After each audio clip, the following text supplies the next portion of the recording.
Most casual Sonic fans today may be more familiar with Amy Rose as Sonic's would-be love interest, having had tons of appearances in the games and outside media, but there was actually another character who filled a similar role in the Saturday morning Sonic cartoon and the Archie Sonic comics, Sally Acorn, a kick-butt tomboy princess who fought alongside Sonic in the war against Eggman/Robotnik. No need to go super heavy into her history just yet, but recently I was inspired by a video created by Squid Reviews, another Sonic comic YouTuber that you should definitely check out, about the various origin stories for Bunny Rabbit. That video got my brain chugging for a similar topic. How many times have Sonic and Sally met in the Archie comics? There have been a few times where these two have met each other in the comics, and I think it would be fun to look back on all of them and see how each of them differs. Unlike Squid's Bunny video, I won't be looking at any media that isn't in the comics, so this will be a rather small list. I just thought it would be a fun topic to make a video on. To get things started, let's take a look at the one that started it all, the OG miniseries. This was back in 1992, when Sega of America was still figuring out what they wanted their version of Sonic to be, with the Sat AM cartoon still being in production. As such, this origin story for the comic is very different from what we would see later on in the Archie comics and Sat AM. We start with Sonic, already a teenager, working with his Uncle Chuck and his pet dog Mutsky at a chili dog stand. Uncle Chuck gets a delivery order for 200 chili dogs, with Sonic heading out to deliver them with his super speed. As soon as he leaves, Uncle Chuck and Mutsky get abducted by Dr. Robotnik and his SWAT bots, beginning his takeover of the planet Mobius. Sonic delivers the chili dogs to a new factory where a giant checkered ball nearly squashes him. Realizing something's up, he heads back to Uncle Chuck's chili dog stand, finding it in the middle of being demolished by SWAT bots. Sonic takes care of the bots and finds that they were all created by Robotnik, heading back to the factory in search of Uncle Chuck. Ready to charge in, guns blazing, Sonic is stopped by Sally Acorn, who saves him from being blasted to bits by a patrol of buzz bombers. Sally says she's a princess whose father had also been kidnapped by Robotnik, and the two decide to work together. They find that Robotnik has already turned the masses into mindless robots for his factories, including Uncle Chuck and Mutsky. Surrounded by SWAT bots, Sonic creates a giant vortex to send all the bots flying, escaping with Sally into the Great Forest. Sally makes the offer for Sonic to join the Freedom Fighters, and the Hedgehog accepts, ending the story. As I mentioned, this was created at a time when all of the American Sonic lore hadn't really been finalized yet, so there are a slew of inconsistencies with both Sat AM and the main Archie Sonic book, which would come out after the miniseries. Sonic and Sally both meet as teenagers during the middle of Robotnik's takeover. The actual process of turning people into machines isn't shown, instead depicting Robotnik's victims as being hypnotized. Sally's orange and blonde instead of brown and red like we all know her for. She kind of looks like Coco from Crash Bandicoot, honestly. The OG miniseries is most likely non-canon with the rest of Archie Sonic, as there are just too many inconsistencies for the two to really work together. As an actual origin story, it's a tad underwhelming to say the least, feeling more like window dressing for the games or the TV show than an interesting story on its own. What saves it is the funny dialogue from longtime Archie Sonic writer Mike Gallagher and the expressive, cartoony artwork from Scott Shaw. They both add a lot of excitement and personality to what was basically a glorified commercial for the franchise. Sonic's personality is pretty well established and makes for a likable protagonist, though he and Sally don't exactly get a chance to bounce off each other much in a way that's fun or interesting. That's more so for the story that appeared in the same issue where they had already known each other and they can bicker and play around. I know I talked a little smack about this story, but it's pretty fun and works to set up the tone and feel for what the comic would be in its early days, just goofy fun with goofy, colorful characters. Sonic and Sally get to better establish their dynamic in the A story for this issue, so definitely read the whole thing. The mainline Archie Sonic book would start to make itself more in line with the Sat AM cartoon, including the origin of Sonic, Sally, and Dr. Robotnik. Sonic and Princess Sally are both best friends who live in the city of Mobotropolis. Dr. Robotnik, working as King Acorn's advisor, betrays him and launches a full-scale invasion of the city, throwing the king into an alternate dimension and roboticizing the citizens. Sonic, Sally, and a handful of other citizens manage to escape out into the Great Forest, where they grow up to become freedom fighters to challenge Robotnik. We never actually see the moment where Sonic and Sally are properly introduced to each other, and most flashbacks usually depict the two as children who have already known each other for quite some time. We see them play as children before Robotnik's coup and the formation of the Freedom Fighters, but not an actual "Hi, I'm Sonic the Hedgehog" moment between the pair. Very ironic, given that this is the version of Sonic and Sally with the most history, and that part is left mostly unexplored. We do see the formation of the Freedom Fighters in one of the Sonic Kids special, but that's not quite what I'm looking for here. I really wish I had more to say, but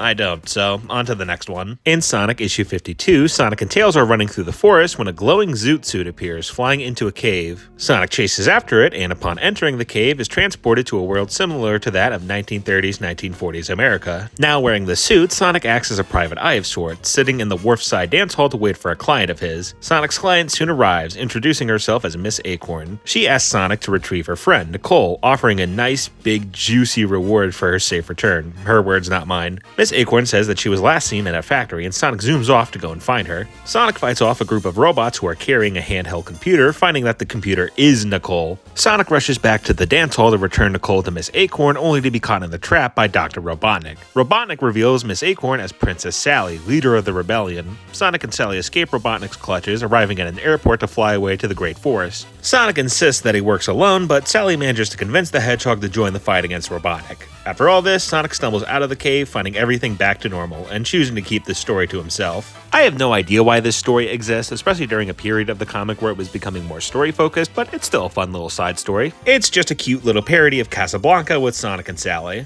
Not much to say here, on to the next alternate universe story. In another universe set in the year 4235, Mobius has become a ravaged wasteland due to Robotnik's reign of terror, wiping out nearly every living being on the planet. Sonic had been launched into space by Robotnik in the year 3225, nearly dying from a lack of oxygen before being saved by an alien race of clam people. They slapped him in a black suit and put him back into another space pod that left the Hedgehog in stasis, that same pod arriving back on Mobius 1,000 years later. From there, he meets a slew of new faces such as Talon, the Freedom Fighters of the Galaxy, Silver Snively, and Robo-Lactus. Sonic and the new Freedom Fighters team up to stop Robo-Lactus, with Sonic joining the team at the end. Technically not a meeting between Sonic and Sally, as this version of the chipmunk, Salita, is actually an ancestor of the original Sally, and the two barely interact in this story. The art is pretty mediocre, and I don't exactly get much mileage from the writing, as I'm not a super huge fan of the cosmic side of Marvel Comics, which this story is obviously parodying. I only thought to bring it up because it is a version of Sonic meeting a version of Sally.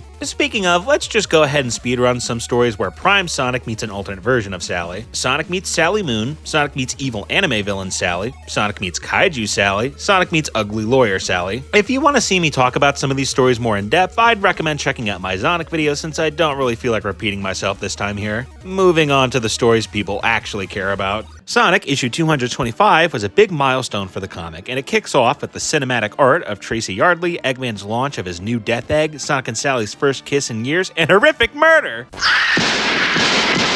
This would be the story where Eggman uses a Chaos Emerald to launch the Super Genesis Wave, resulting in a new Mobius for him to conquer in the 4-issue storyline titled Genesis. Here we see Sonic running through Green Hill when he notices a small army of robots scurrying around the area. This leads him to Eggman's nephew, Snively, who is in the middle of rounding up small animals to turn them into robots. Sonic and Snively reenact the iconic Wrecking Ball fight from Sonic 1, and Sonic opens the animal capsule, finding Sally Acorn and the Freedom Fighters inside. Sonic agrees to join Sally and company for the time being, traveling across South Island to find Eggman and put a stop to his schemes, the two quickly falling for each other with bits of flirting and other cute moments in between. This leads to an epic finale on the Death Egg, where Sonic turns Super Sonic using Chaos Control to reset the universe. Sonic and Sally hold their hands out as the world fades to white, and in a few seconds everything is back as it should be, with an extra 10 seconds so Sonic can save Sally from being gunned down. This is by far my favorite meeting between these two, no contest. The art of Patrick Spaziante and Tracy Yardley really bring these characters in this world to life, with Ian Flynn writing this neat mix of Game Sonic and Sadie M Sonic in a style of adaptation that he would use in his Mega Man comics. This feels like a much better version of what the OG miniseries was going for, with the two meeting as teenagers instead of childhood friends, with Sonic as someone who prefers to do things his own way, and Sally who sees the value in teamwork and planning, but both having respect for the other as well as some romantic interest. The chemistry here is especially on point, and it's cute to see both characters falling for the other as the story progresses. Aside from the romance, I think this would be an almost perfect way to introduce the Freedom Fighters and Sally into the world of the games, but as it is, it's just a really solid meeting between Sonic and Sal. And now we go back to the main continuity,